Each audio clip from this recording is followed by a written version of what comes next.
Scentland, the land of scent. Hello and welcome, it's Chris back with yet another edition of Scentland, and today we are looking at a selection of 5 quintessentially Italian fragrances which are at this point sadly already discontinued. One really wonders why, okay?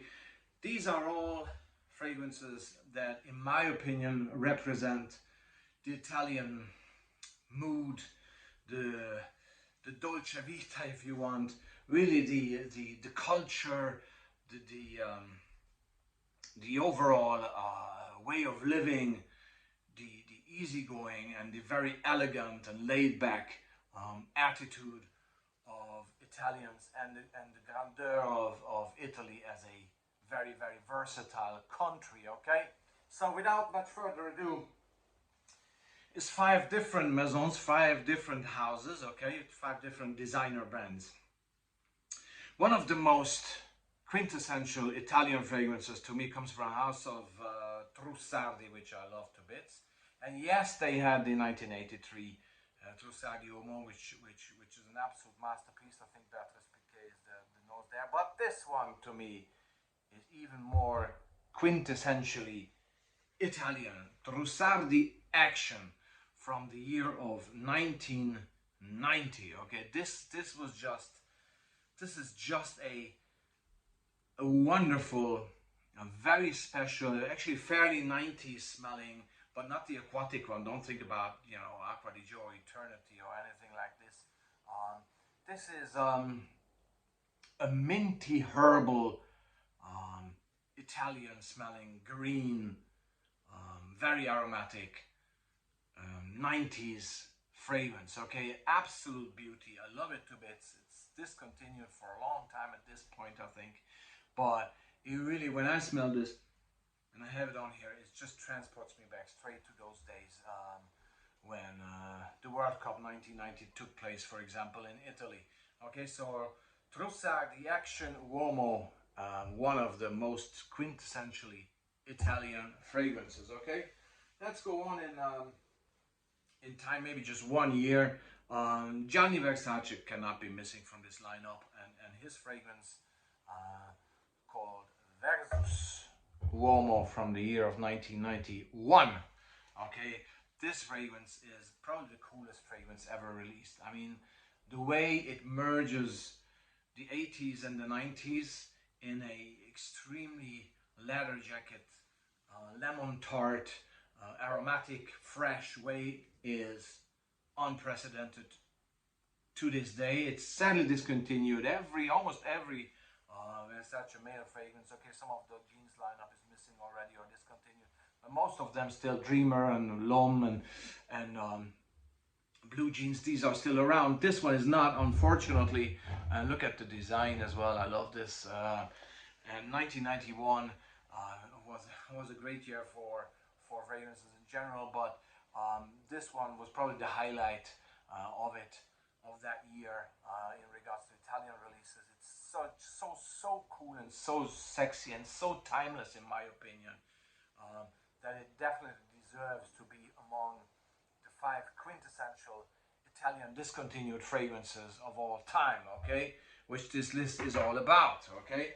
Going on, traveling on in time, the house of Valentino, a great brand, Italian brand, released this in 1999. It was very Valentino.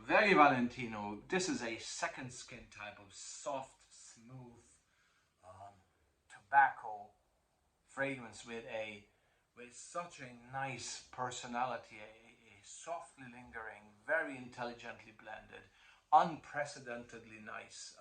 Again, I think to me this is one of the most well-blended fragrances ever in the history of fragrance making.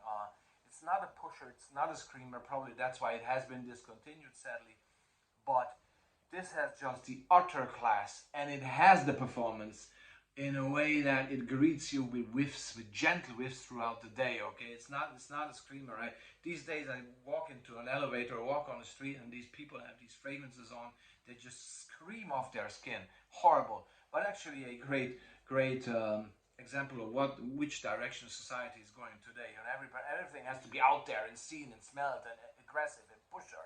This is not that one. This is still from a time when designers dared to release quality, intelligently blended fragrances. Very Valentino for a man from the year of 1999 is such a fragrance, okay?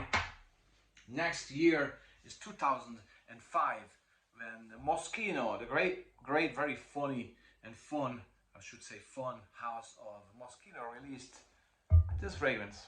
I think Olivier Polge was probably the nose on this one. Friends, Moschino Friends, and this is like a herbal citrus garden somewhere in Puglia or Toscana or Calabria, somewhere in the heart of Italy. Okay, this is just so uplifting, so Italian countryside smelling, with its very herbal citrus and a little bit floral plus woody combination.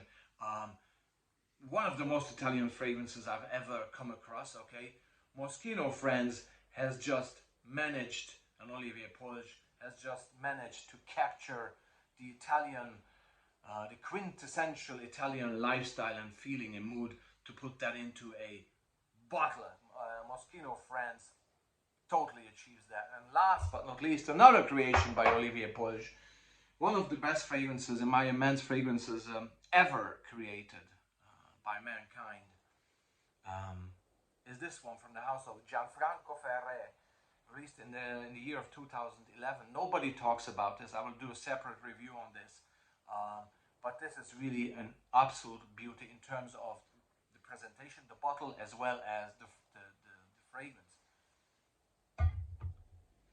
In the Mood for Love, 2011. The Mood for Love Man by Gianfranco Ferré, the architect of fashion, as he was called. And again, Olivier Polge is the parfumeur here, and this fragrance is just perfection. It is perfection. It is absolutely perfect. It has this great black pepper start with the best use of grapefruit I've ever come across, and then it goes into a fresh, spicy character that is something that is absolutely mind-blowing. I mean, we have to remember that Olivier Polge did some amazing fragrances along the way, right? Some very popular ones, and so he knows his craft. I think he's one of the best parfumeurs out there, and this one is one of his best work. It was not successful, again, probably because of its performance in regards to sillage and projection. This is not a screamer. This is not an in-your-face punch you in the nose fragrance. Okay, this is a second skin type of fragrance. This has great longevity with only a few sprays, but you have to appreciate fragrances that linger around you, that swirl around you. Okay, because this is one like that, and the smell, the composition, the blend is probably the most beautiful blend I've ever come across. Just breathtaking and mind-blowing, and I will review this shortly, separately as well, and deep dive further, because there seems to be very, very few fragrance reviewers dealing with this fragrance. So that was my top 5, my favorite or preferred 5 quintessentially Italian fragrances, which are all sadly discontinued. We'll never know why they discontinued these, but they're still probably available online. Some of them surely are, some of them are more difficult to get, but all of them are worth to hunt down, because again, these are, to me at least, 5 quintessentially Italian fragrances which are sadly discontinued. This was a Sandland selection. Thanks very much. This was Chris, and I'm going to be back with a review of this Ferré very soon. Thanks very much, and bye-bye.